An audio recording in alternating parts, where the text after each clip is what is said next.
అనిపిస్తుంది. ఆర్ఎస్ ప్రవీణ్ కుమార్ ఈ అంశానికి సంబంధించి మాట్లాడుతున్నారు. ఒకసారి ఏమన్నారో చూద్దాం.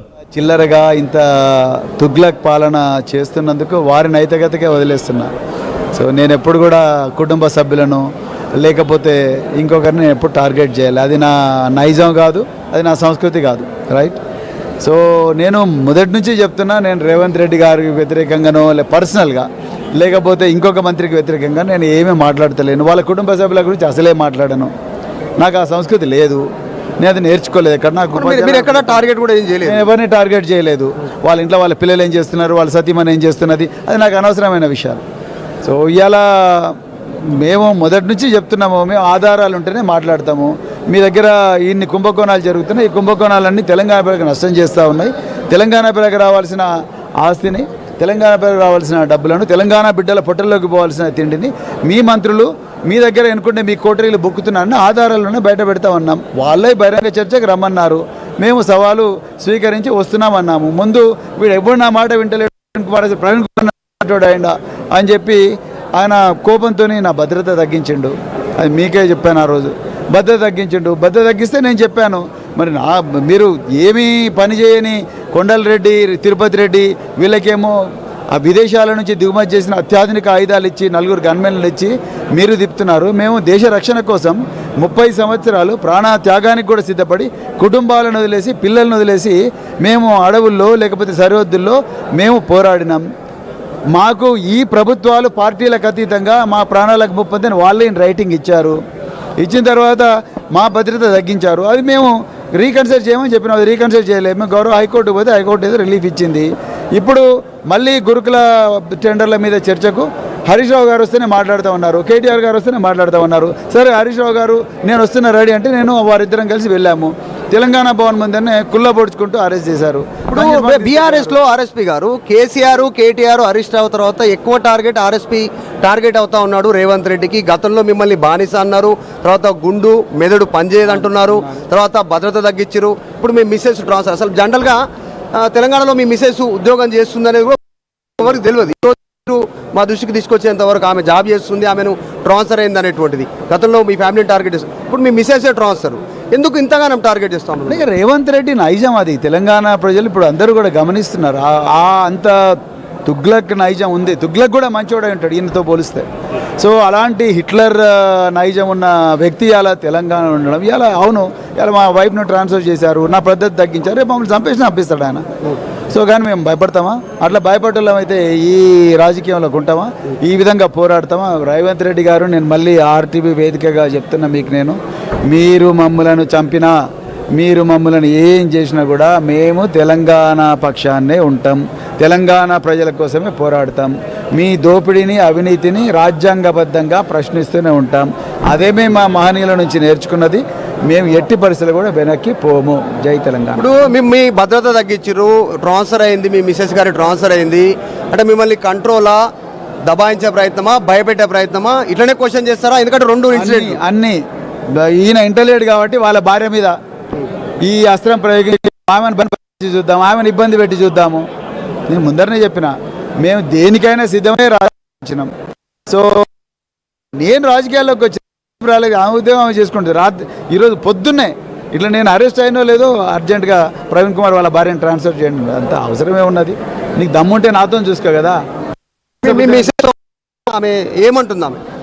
ఆమె ట్రాన్స్ఫర్లు అనేవి ఉద్యోగ ధర్మంలో భాగము. కానీ ఆమెకు అసలు సంబంధం లేని డిపార్ట్మెంట్కు ఎకాఎకన ఆమెను అడగకుండా ఎకాఎకన హుటాహుటిన ట్రాన్స్ఫర్. ఆమెకు సంబంధం లేని డిపార్ట్మెంట్ మార్కెటింగ్ డిపార్ట్మెంట్ అండి. ఆమె పొద్దున్న లేచినప్పటి నుంచి రైతులు, మార్కెట్ యార్డులు వాటి చుట్టూ తిరుగుతూ ఉంటుంది. 30 సంవత్సరాలు చదివే డిపార్ట్మెంట్ సడన్గా ఇప్పుడు వేరే సంబంధం లేని డిపార్ట్మెంట్కి ట్రాన్స్ఫర్ చేసిన అవసరం ఏమొచ్చింది అని మేము దానికి రెడీగా ఉన్నాం. అది అర్థం. మీరు క్వశ్చన్ చేసినందుకు మీ కుటుంబ సభ్యులు, మీ సతీమణి టార్గెట్ అయ్యారు? టార్గెట్ చేసిండరని అనుకుంటున్నా. కేసీఆర్ గారు ఎప్పుడు ఇట్లా చేయలే. కానీ ఈరోజు శ్రీధర్ బాబు గారి వైఫ్ కూడా ఐఏఎస్ ఆఫీసరే కదా, మరి ఆమె నేనంటే కేసీఆర్ గారు ట్రాన్స్ఫర్ చేయలేదు కదా. ఆమె కేటీఆర్ దగ్గర పనిచేశారు, మరి కేటీఆర్ గారు ఎప్పుడైనా ఇబ్బంది పెట్టారా? అంత చిల్లరగా చేసేవాడు రాష్ట్రానికి ముఖ్యమంత్రి ఎట్లా ఏం చేస్తారు? ఇది ఆర్ఎస్ ప్రవీణ్ కుమార్ చెప్తా ఉన్నారు. వాళ్ళ భార్య అగ్రికల్చర్ డిపార్ట్మెంట్లో ఉద్యోగం చేస్తూ ఉంది, ఆమెను ట్రాన్స్ఫర్ చేసిన. మొన్న భద్రత తగ్గించారు, గతంలో టార్గెట్ చేశారు. ఈరోజు మా సతీమణిని టార్గెట్ చేస్తూ ఉన్నటువంటి పరిస్థితి. అసలు ఆమెకి సంబంధం లేని డిపార్ట్మెంట్కి ఆమెని ట్రాన్స్ఫర్ చేశారు అనేటువంటిది ఆర్ఎస్ ప్రవీణ్ కుమార్ చెప్తా ఉన్నారు. రేవంత్ రెడ్డి ఎంత ఇబ్బంది పెట్టినా ఎంత ఇబ్బంది పెట్టినా క్వశ్చన్ చేస్తూనే ఉంటా ఉన్నటువంటి స్టేట్మెంట్ ఆర్ఎస్ ప్రవీణ్ కుమార్ చేస్తూ ఉన్నారు. మొదట ఆర్టీవీతోనే ఆర్ఎస్ ప్రవీణ్ కుమార్ మాట్లాడారు. భద్రతకు సంబంధించినటువంటి విషయంలో నా భద్రత తగ్గించబోతున్నారు అనేటువంటిది నాతోటే మాట్లాడారు. దాదాపు ఆ రోజు ఆయన మాట్లాడిన హాఫ్ అన్ అవర్లో రేవంత్ రెడ్డి నన్ను టార్గెట్ చేస్తూ ఉన్నారు. ఎప్పుడైతే నేను క్వశ్చన్ చేయడం ప్రభుత్వాన్ని గురుకులకు సంబంధించిన అంశాల్లో కానీ ఇతర అంశాల్లో కానీ నేను టార్గెట్ చేస్తా ఉన్నాను ప్రభుత్వాన్ని. సో ఈ రోజు పర్సనల్ గా టార్గెట్ చేస్తా ఉన్నారు. మధు, ఇప్పుడు ఆర్ఎస్ ప్రవీణ్ కుమార్ కి సెక్యూరిటీ తగ్గించారు అండ్ ఇప్పుడు ఆయన సతీమణి విషయంలో ఈ చర్యలు తీసుకున్నారు. అంటే ప్రభుత్వం కావాలని కక్ష సాధింపుతో చర్యలు తీసుకుంది అన్న ఉద్దేశంతో ఆయన మాట్లాడుతున్నారు. సో మరి బీఆర్ఎస్ రెస్పాన్స్ ఎలా ఉంది, మిగతా ఈయన ఏం ఫర్దర్గా ఏం చేయబోతున్నారు అనే అంశాలు మాట్లాడదాం. బట్ బిఫోర్ దాట్ ఒక్కసారి నా దగ్గర ఆర్డర్ కాపీ కూడా ఉంది మధు. ఆర్డర్ కాపీ ఒకసారి నేను చదివి వినిపిస్తాను మన వ్యూవర్స్కి అండ్ నేను మళ్ళీ మీతో మాట్లాడతాను, లైన్లో ఉండండి. సో ఇక్కడ నా దగ్గర ఆర్డర్ కాపీ ఉంది, గవర్నమెంట్ రిలీజ్ చేసినటువంటి order copy. The following transfer and the posting is order with immediate effect. Srimati G. Lakshmi Bai, Director Marketing, is transferred and posted as Managing Director, Telangana Cooperation Housing Society Federation Limited. అంటూ the director of agriculture marketing Telangana shall take necessary further action accordingly అంటూ తెలంగాణ ప్రభుత్వం ఇచ్చినటువంటి order copy నేను మీకు screen మీద కూడా చూపిస్తున్నాను. అయితే ఇప్పటికిప్పుడు ఎందుకు ఇలా ట్రాన్స్ఫర్ చేయాల్సి వచ్చింది అనేది చాలా కీలకంగా మారింది. అండ్ ఇప్పటివరకు మధు మాట్లాడారు, మా ప్రతినిధి ఆర్ఎస్పీతో మాట్లాడే ప్రయత్నం చేశారు, అన్ని డీటెయిల్స్ తెలుసుకునే ప్రయత్నం చేశారు. మధు, ఇప్పుడు బీఆర్ఎస్ ఈ అంశానికి సంబంధించి అంటే నేను ఎప్పుడు కుటుంబ సభ్యుల్ని టార్గెట్ చేయలేదు, గతంలో కేసీఆర్ ఎప్పుడు టార్గెట్ చేయలేదు, కానీ నా ఆర్ఎస్ ప్రవీణ్ కుమార్ గారు సతీమణిని ట్రాన్స్ఫర్ చేశారు, చేస్తా ఉన్నారు. ఆమె అగ్రికల్చర్ డిపార్ట్మెంట్ లో ఇప్పుడే ఆమెను ట్రాన్స్ఫర్ చేసి ఆర్డర్ తీసుకుంది గవర్నమెంట్. మొన్న ఆర్ఎస్ ప్రవీణ్ కుమార్ గారి ధాటికి తట్టుకోలేక, ఆయన దాడికి తట్టుకోలేక, ఆయన లేవనెత్తుతున్న ప్రశ్నలకి సమాధానం చెప్పలేక ఆయనకి ఉన్న సెక్యూరిటీ కవర్ తీసేసినారు. బుల్లెట్ ప్రూఫ్ కారు ఉంటే బుల్లెట్ ప్రూఫ్ కారు కూడా ఆయనకి సెక్యూరిటీ అవసరం అని తెలిసి కూడా, థ్రెట్ ఉందని తెలిసి కూడా ఆయనకి సెక్యూరిటీ తీసేసినారు.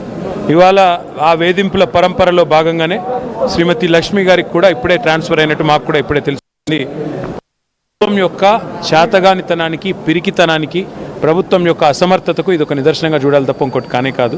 ఎందుకంటే వాస్తవం ఏంటి అంటే ఒక నిజాయితీ పరులైన అధికారి శ్రీమతి లక్ష్మి గారు, అట్లాగే ఒక నిజాయితీ పరుడైన నాయకుడు ఆర్ఎస్ ప్రవీణ్ కుమార్ గారు.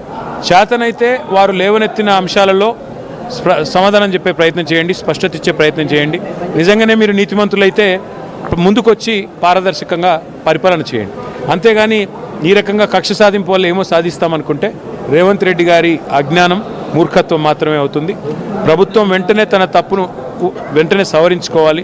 లక్ష్మీ గారు ఆనాడు మార్కెట్లో డైరెక్టర్గా పనిచేసిన ఆఫీసర్, అప్పుడు బహుజన్ సమాజ్ పార్టీలో మరి ఆర్ఎస్ ప్రవీణ్ గారు ఆ రోజు అధ్యక్షుడిగా, రాష్ట్ర అధ్యక్షుడిగా ఉన్న లక్ష్మి గారిని ఎన్నడూ కూడా మేము పొరపాటును కూడా వారికి ఇట్లాంటి చిన్న చిన్న